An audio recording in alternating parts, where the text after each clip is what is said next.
Hello, ladies and gentlemen. Welcome to Sauna IE. I'm your host, XO. It's Friday, baby. I know y'all ready for another weekend. This week just blew by. But myself, I'm ready for the weekend as well. It's been a great week, a productive week. I know we in June now, and this summer heat in California is crazy.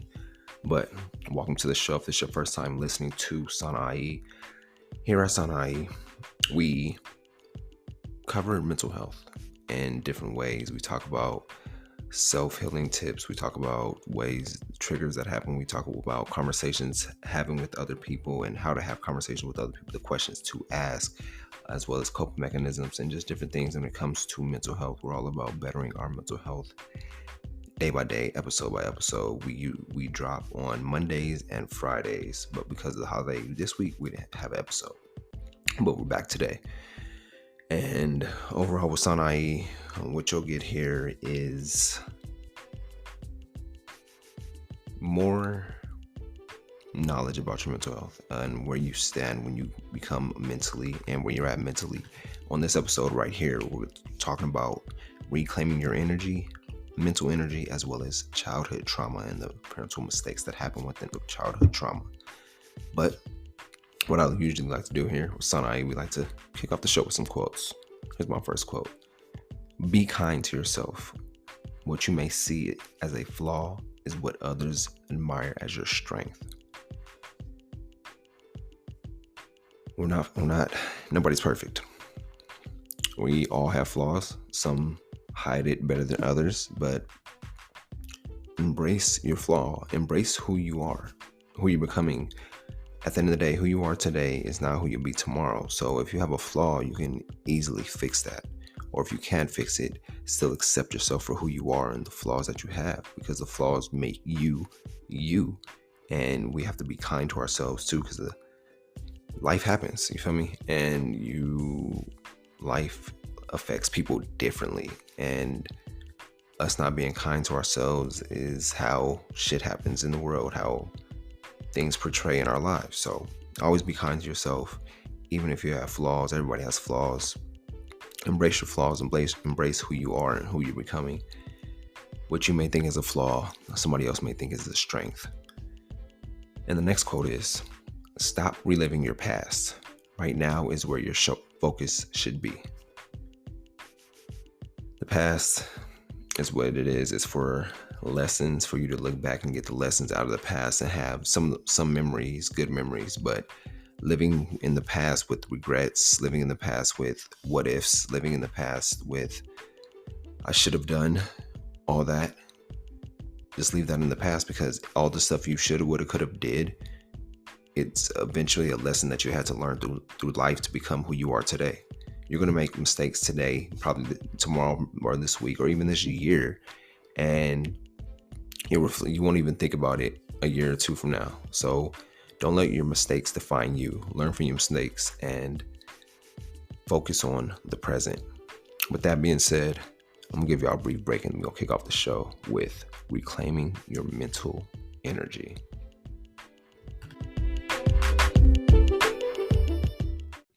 Before we jump into reclaiming your mental energy, I thought I want to give y'all a little bonus tip on one of the ways how you reclaim your mental energy.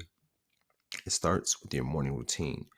What you do in the morning, your plans for the morning, and how you go about your morning, that really shapes your day and shapes your mental energy overall, because your habits become your routine. So one of the ways that I like to start my morning routine is through meditation. Meditating for 15 to 20 minutes, getting my mind right for the gym, for the day, for anything that may come about, and really just getting my thoughts together for the day and my thought process and my intentions, what I want to happen for the day. And one of the things that I use is the Calm app. The Calm app is a great app when it comes to meditating and meditation and really getting you that's finding your inner self and figuring out how do you gain your mental energy back. So that's the app I recommend. Check it out. Let's get back to the show. I bet you're wondering, how do I reclaim my mental energy? It's been a long year. And I'm getting towards where I'm mentally drained and it's barely June. If you've been feeling this way, or if you are feeling this way, let's talk about some ways you can reclaim your mental energy. Number one would be connecting with your breathing. Breathing deeper and slower stimulates your vagus nerve, which regulates your nervous system to keep calm under stress. It calms the beta brain waves and brings clarity to create space between stress and your response. And beta brain waves are high frequency, low amplitude brain waves that are commonly observed in an awakened state. They are involved in conscious thought and logical thinking and tend to have stimulating effect. Having the right amount of beta waves allows us to focus. So one of the ways to reclaim your energy is get control of your breathing. If you have an Apple Watch, I feel like 90% of the world has Apple Watches. Check out the breathing app on there and really start taking them deep breaths, slow breaths, and get control of your breathing. That's how you can reclaim your mental energy, especially when you feel like you're about to explode or you feel like a lot's been going on. That gives you that opportunity to get some calmness and really center you back to earth. So if you have the Apple Watch, check out the breathing app. Breathe it at least like 5 times a day. Do some deep breathing 5 times a day. That'll be like 5 minutes out the day, and it will help your mental energy and it will help you physically overall. Number 2 would be set intentions. A morning intention practice helps prime your subconscious mind to take orders on what you expect today. 90% of your habits come from here. Instead of affirming stress and looking for it, you affirm ease so your subconscious mind expects it. Direct how you intend to spend your energy. How do you direct your energy in the morning? Do you like, oh man, I gotta do this today, I gotta do that today, I gotta do this today, and you all thinking about all the stuff you have to do and you stress yourself out, instead of being like, I get to do these things today, and really change your mindset, your mind frame at it, and be like, no, this is what I want to happen. These are my intentions for the day. What are your intentions for the day? Instead of waking up with I gotta do this, I gotta do that, I gotta do that. Waking up with the intentions like, I get to do this, I'm going to do this, I'm going to accomplish this. So you speak the things that you want to happen throughout your day instead of expecting the bad. When you expect the bad, you get the bad. So if you set your clear intentions in the morning as soon as you wake up, that's why meditation is perfect. Waking up and really setting your intentions for the day, like, okay, this is what I want to happen. This is what will happen today. And really affirming that versus looking at the things that you got to do. Changing the mindset or setting the intentions is one of the ways to reclaim your mental energy. And some things you can do is meditate, write and speak your intentions for the day, do affirmations, journaling, how you want your day to go, as well as practicing the breathing, stretching, drinking tea, and a lot of other ways. You can email or DM me if you want to know more. But doing those, setting those clear intentions in the morning really dictates your day and dictates your mental energy throughout the day. Number 3, observe, don't absorb. Yeah, but you're like, observe and don't absorb. What is that? Take responsibility for your energy and your responses. Don't absorb other people's projections of fear, anger, or worry. Affirm. I separate my energy from this situation or person and hold space instead.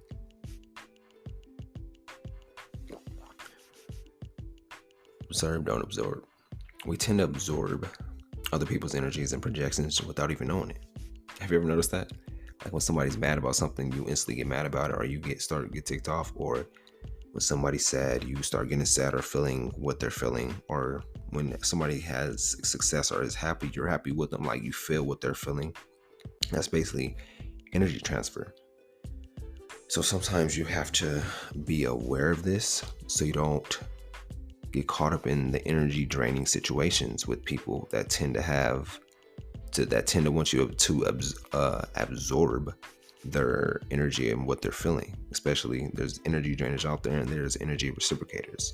So being aware of the people that you're around, as well as not taking everything that they're saying head on, because we do absorb energies by the people we come in contact with. But now that you can start being aware of where your energy shifts, because we all have them around us. You can right now think about who's the energy drainer around you and who is an energy reciprocator. We have a product. We have to protect our mental health and mental space. We can't keep going to being the go-to person when it comes to energy drainers, because they will come and be like trying to drain our energy constantly, repeatedly, and without us even knowing. But you'll catch on later, like, dang, why is when so-and-so comes around, my energy is low when I'm around them, but when I'm around my other friends, my energy is high. And that's the reason why. Number 4, pauses. Taking breaks. When's the last time you took a break? Whether you just took a break and just like shut everything off, shut off the internet, shut off the phone, shut off the TV, and just had some time with yourself. Read a book, went on a walk, went on a drive with no music. Taking a break and really getting some clarity. We have to move away from the energy of urgency culture. That instant gratification, that, oh, we need it now, we need to do it now. It's like, enjoy the process. Enjoy the journey of what you're going through, of anything that you're going through, because it's about the journey. It's who you're becoming in the process. So who you're becoming in the process is someone that needs to take breaks. Take a break, pause, get your mind off of everything, where you just go out somewhere. Go to the lake, go to the beach, and really just be there and not in the phone or anything like that. And just take in your surroundings. Pause before reacting. Give yourself some time to respond to people. Taking like 3 seconds before you respond. That's why I like to say listen to listen instead of listening to respond. Because when you're listening to listen, you listen and take in what they're saying. And it's like, okay, take that 3 seconds and give yourself a chance to respond to what they said and what they're saying. And you collect your thoughts in the process. Make decisions with your aligned energy, not rushed or fear-based energy. Practicing the pausing technique protects your mental energy. Whenever you feel triggered, take 3 deep breaths and pause before reacting or responding. Your mind and your body are connected. A certain thought, response, or emotion can trigger your sympathetic nervous system, which starts the stress response. So being aware, taking them pauses, taking them breaks, because sometimes we easily get triggered because we overwork. Sometimes we're burnt out and we get triggered by the littlest things, whether it's from our kids, family members, friends, loved ones, spouses, by the littlest things, because we're so burnt out trying to do everything, trying to stay productive, trying to stay busy, instead of taking the time to check on ourselves, taking that pause, taking that break, having self-care days where you're really checking on yourself, taking care of yourself mentally, physically, spiritually, and really seeing, are you okay? What do you need from yourself right now? And really taking that pause, taking those breaks, and really taking it all in and really checking on yourself mentally. But I'm gonna give y'all a brief break and then we're gonna hop into the next segment. Appreciate y'all tuning in to Sauna IE.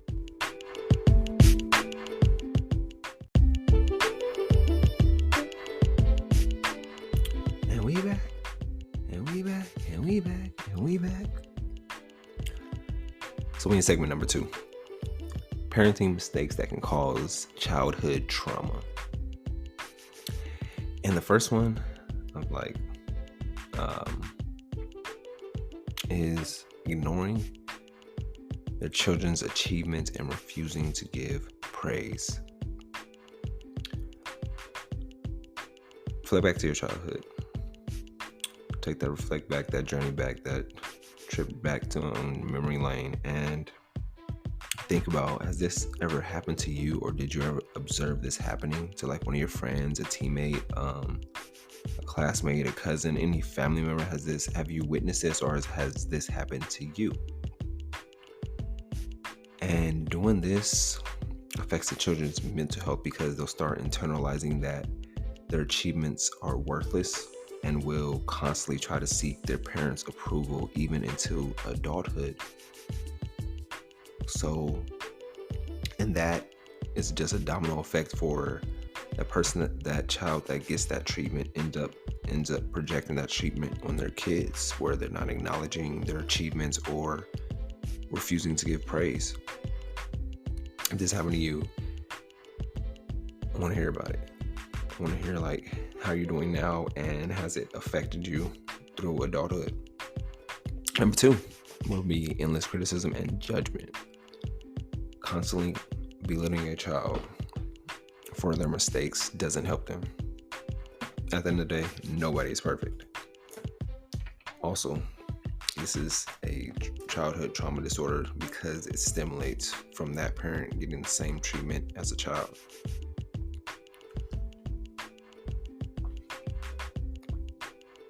So you're like, I've witnessed this, endless criticism and judgment. And this affects a child in several ways. Many ways where they criticize themselves, they judge themselves, and they don't feel like they're worthy of anything, or worthy of love, or worthy of any compassion or anything of that nature. That they're always being, if they grew up in a household of criticism and judgment, they are looking for love, but they don't know what love is when they find it. And that becomes from the childhood, and the childhood treatment of being treated as a child, that through adulthood, some people don't find or get the love that they needed as a child, and some people do. But the endless criticism and judgment doesn't help at all. It has detrimental effects on the psychology of a child, that they grow into adulthood always questioning themselves, always questioning things. Number 3, constantly comparing their children with friends, cousins, neighbors, or even each other. Comparison is a thief of joy. Constantly getting compared to another child messes up the psyche, because throughout their whole life, they'll be always comparing themselves to society, comparing themselves, trying to keep up with the Joneses. And comparison is a thief of joy, because you're always trying to compare yourself, trying to see what other people have that you don't have. And you're like, oh, I want this, I want that. But it's like being grateful for what you have. And that constant comparison throughout the childhood was like, oh, you're not like so-and-so, you're not like your cousin, you're not like this. It's like we all are our own person. We're trying to figure out who we are as children, as kids we were. And even now, it's like constantly comparing the lives. Like we're always like comparing ourselves to social media, or comparing ourselves to a celebrity, or comparing ourselves to somebody within our age bracket. Like, oh, we're supposed to be here, or we're supposed to have a certain milestone or accomplishment done by a certain age. But it doesn't happen like that. So constantly comparing the children with friends, that's a parenting mistake that develops into childhood trauma. Number 4 is favoritism among siblings. When it comes to siblings, everyone should be loved equally and favoritized equally. But that doesn't always happen. And the effect on this builds up a disdain with the unfavored sibling against the other siblings, or even against the parents as well. And the non-favorable either constantly strive for approval or project that onto their children. So they have to be being mindful of that, especially when that favoritism comes along, or if it was throughout your childhood where you feel like, oh, my sibling was the favorite and I felt like I was the unfavorite, or things like that. It builds up a disdain within the child, to where they're like, okay, a disdain towards the other sibling, a disdain towards the parents, as well as trying to strive for approval, especially if this keeps continuously happening, and they might project that onto their kids. So that's another parenting mistake that comes from childhood trauma. And the last one, I bet you heard things like this, saying things like this, like, I feed you, I house you, and I pay your bills, and this is how you repay me. I feel like, honestly, in a Black household, you heard this like either every other week. But that really becomes a childhood trauma, because as adults, you reflect that when you have kids, and you go back when the kid messes up, when the kid makes a mistake.